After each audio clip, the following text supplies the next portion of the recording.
فَإِنْ انْتَهُوا فَلَا عُدْوَانَ إِلَّا عَلَى الظَّالِمِينَ، اور تم ان سے لڑتے رہو یہاں تک کہ فتنہ باقی نہ رہے اور دین اللہ کا ہو جائے، پھر اگر وہ باز آ جائیں تو سمجھ لو کہ تشدد سوائے ظالموں کے کسی پر نہیں ہونا چاہیے۔ الشہر الحرام بالشہر الحرام والحرمات قصاص فمن اعتدى علیکم فاعتدوا علیہ بمثل ما اعتدى علیکم واتقوا اللہ واعلموا ان اللہ مع المتقین۔ حرمت والے مہینے کا بدلہ حرمت والا مہینہ ہے، اور حرمتوں پر بھی بدلے کے احکام جاری ہوتے ہیں، چنانچہ اگر کوئی شخص تم پر کوئی زیادتی کرے تو تم بھی ویسی ہی زیادتی اس پر کرو جیسی زیادتی اس نے تم پر کی ہو، اور اللہ سے ڈرتے رہو اور اچھی طرح سمجھ لو کہ اللہ انہی کا ساتھی ہے جو اس کا خوف دل میں رکھتے ہیں۔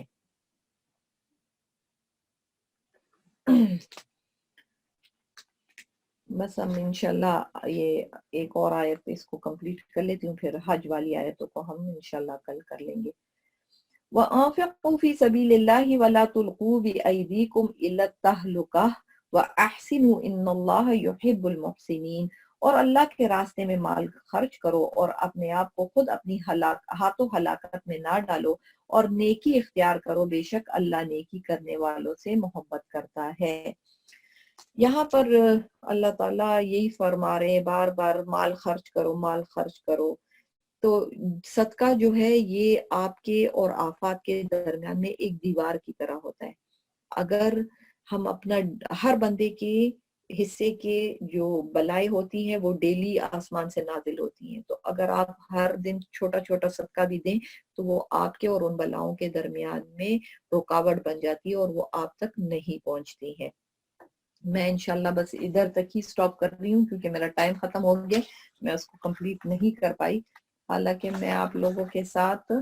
صلح حدیبیہ کے واقعے کو ذکر کرنا چاہتی تھی۔ انشاءاللہ میں پھر یہ کروں گی کہ اگلے دن کل تو انشاءاللہ ہم کلاس نہیں کریں گے، کل سنڈے کو ہم چھٹی کریں گے، منڈے کو میں انشاءاللہ تعالی کوشش کروں گی کہ سپارے کو ختم کر سکوں، اگر اللہ نے چاہا تو انشاءاللہ تعالی۔ میں دعا پڑھ لیتی ہوں۔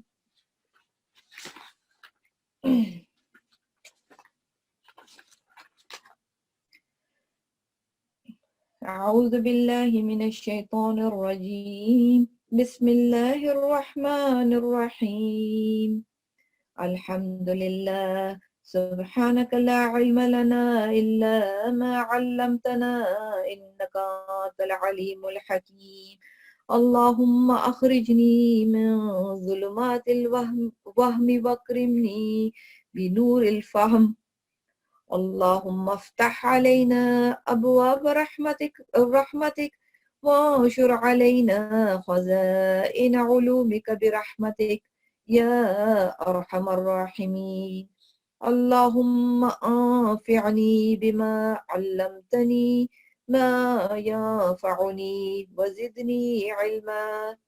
ربنا تقبل منا انك انت السميع العليم وتب علينا انك انت التواب الرحيم، اللهم صل على سيدنا محمد وعلى آل سيدنا محمد وبارك وسلم، سبحانك اللهم وبحمدك نشهد ان لا اله الا انت نستغفرك ونتوب اليك،